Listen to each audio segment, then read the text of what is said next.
Společnost Elektrosvit Svatobořice vyrábí svítidla pro doly s výskytem plynu, hutní průmysl, chemické provozy, kompresorové stanice, pro těžbu a zpracování ropy a zemního plynu, jaderné a tepelné elektrárny a podobně.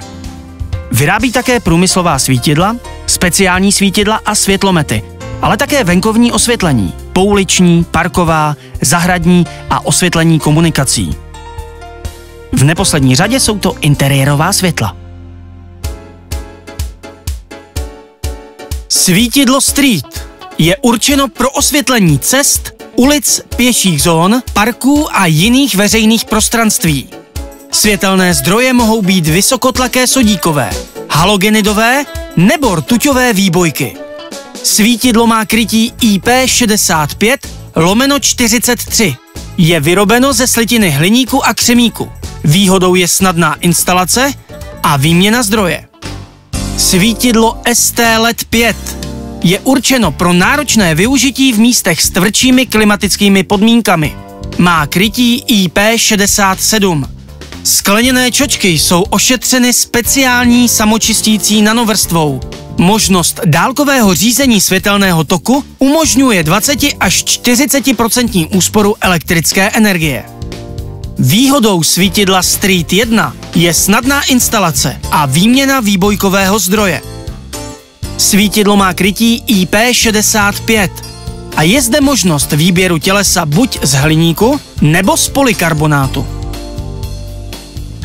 Montáž svítidla může být pod úhlem 45, 80 nebo 90 stupňů.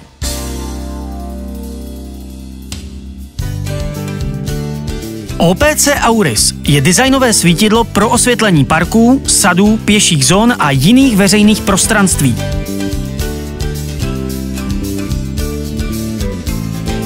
Svítidlo je v provedení antivandal. Má vysoké krytí IP65 a třídu ochrany 2. Svítidlo má snadnou instalaci a výměnu světelného zdroje.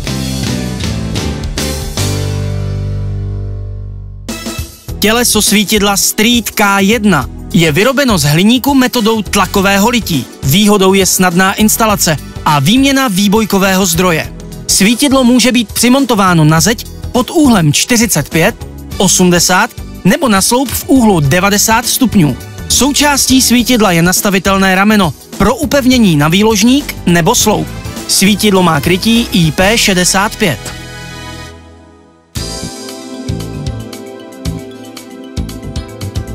Svítidlo Farmer 1 LED s 8 diodami má světelný tok 1600 lumenů a životnost světelného zdroje je minimálně 50 000 hodin. Svítidlo Farmer je určeno na osvětlení náročných i nenáročných průmyslových prostorů. Je také odolné vůči prachu a má stupeň krytí IP54. Má regulovatelný příkon, jednoduché připojení a instalaci. K svítidlu Farmer je nabídka kompletních náhradních dílů.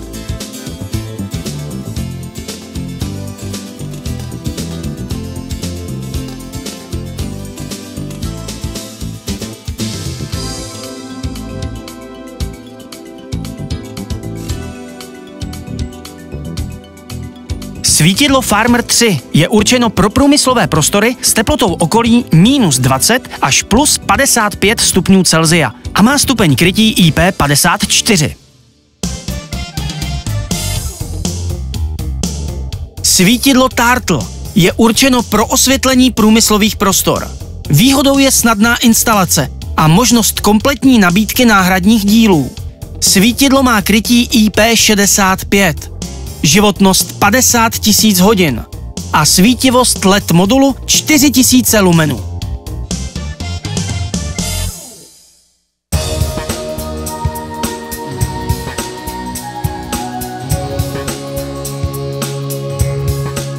Svítidlo Corex má krytí IP54.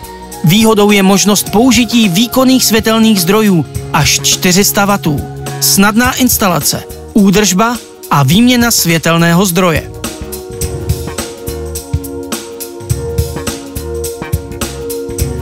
Těleso a předřadník jsou odlitky z hliníku a křemíku. Svítidlo je vybaveno skleněným krytem.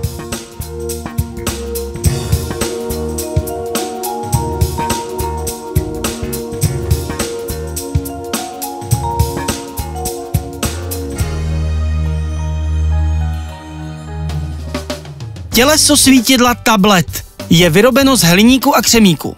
Má celkový příkon 35 W s možností regulace na 50%. Svítidlo je vybaveno elektromodulem se světelnými zdroji 10x LED Cree-XP-G. Má světelný tok 2500 lumenů a životnost až 50 000 hodin. Svítidlo Secure je určeno do prostoru s nebezpečím výbuchu. Zóna 2, 22. Má vysoké krytí IP68-2 a mechanickou odolnost IK10. Výhodou je sortiment světelných zdrojů T5 a T8, snadná instalace a výměna světelného zdroje.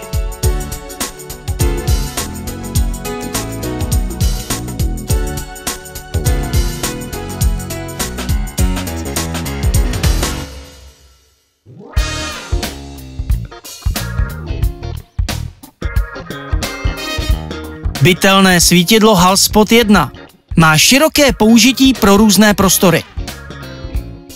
Výhodou je snadná instalace, výměna světelného zdroje a možnost polohovatelnosti o 180 stupňů.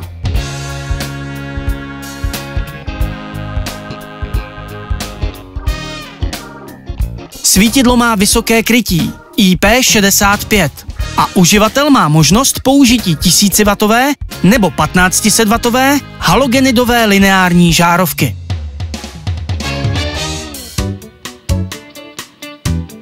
Svítidlo Spot 1 má snadnou instalaci a výměnu světelného zdroje. Svítidlo je možné polohovat a také je zde možnost otáčení světlometu ve vodorovné i svislé rovině.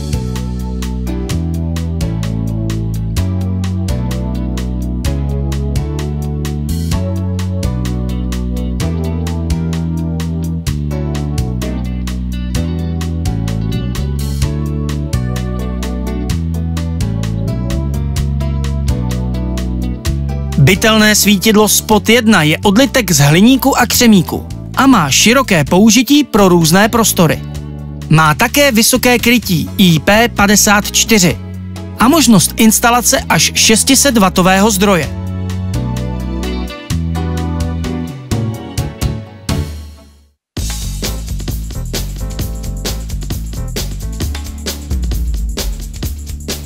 Svítidlo Minex 1 LED s 6 LED diodami se speciálními skleněnými čočkami má životnost světelného zdroje minimálně 50 000 hodin. Svítidlo Minex je určeno pro osvětlení důlních prostorů s výskytem metanu a též průmyslových prostorů.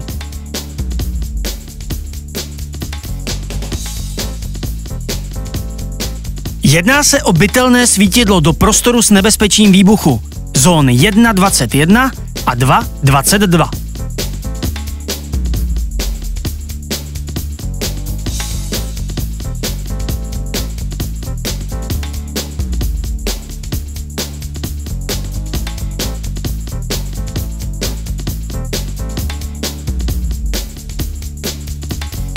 Benefitem je bezúdržbový provoz a velmi vysoká mechanická odolnost celého svítidla a skleněného krytu proti mechanickému rázu.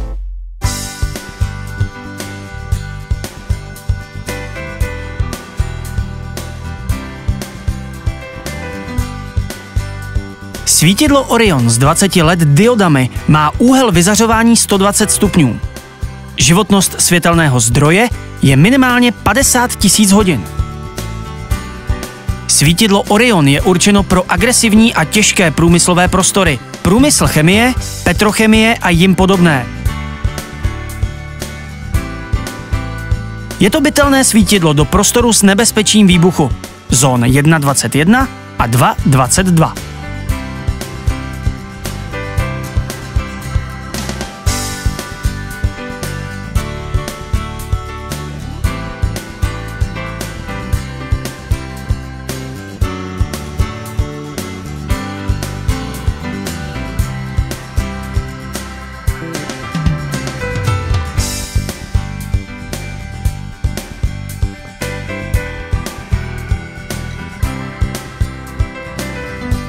Výhodou je bezúdržbový provoz a velmi vysoká mechanická odolnost celého svítidla a skleněného krytu proti mechanickému rázu. Minimálně 7 joulů.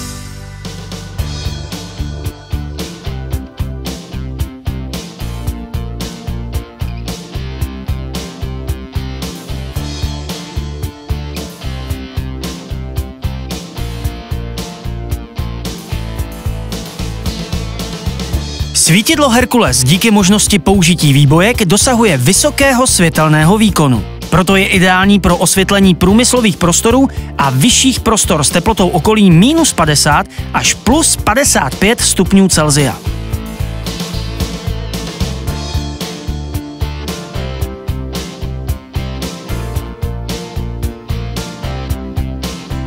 Svítidlo Herkules je bytelné svítidlo do prostoru s nebezpečím výbuchu zón 1.21 a 2.22.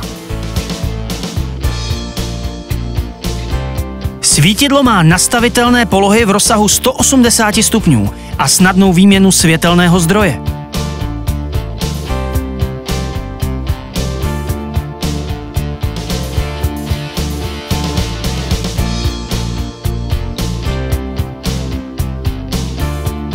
Benefitem je velmi vysoká mechanická odolnost celého svítidla a skleněného krytu proti mechanickému rázu.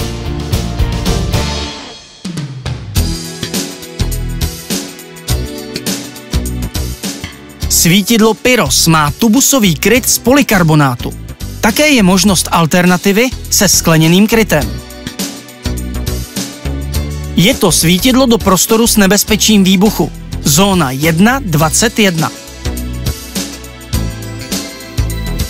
Svítidlo má snadnou instalaci a výměnu světelného zdroje. Může být dodáno s elektronickým nebo regulovatelným předřadníkem.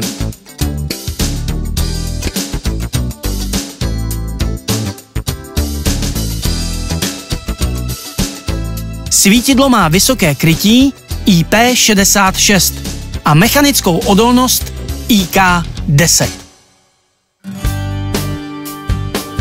Společnost Elektrosvit Svatobořice nabízí také bezplatný návrh a výpočet osvětlení v programu Dialux. Ke všem svítidlům dodáváme Eulum data pro projektanty. Nabízíme vývoj a úpravu svítidel na zakázku. Poskytujeme elektroinstalační služby. Technická podpora přímo ze strany konstruktérů svítidel. Na veškerá svítidla, která standardně vyrábíme, jsou vystavena prohlášení o shodě dle platné legislativy. Zároveň jsou svítidla vyráběna ve shodě s evropskými normami. Pro Rusko jsou vydány certifikáty GOST R od CCVE, Moskva Liberci, včetně rozhodnutí Rostechnadzoru. Nevýbušná svítidla mají certifikaci v souladu s požadavky mezinárodní normy ATEX 94/9/EC. Naše firma je držitelem certifikátu řízení kvality TÜV CZ.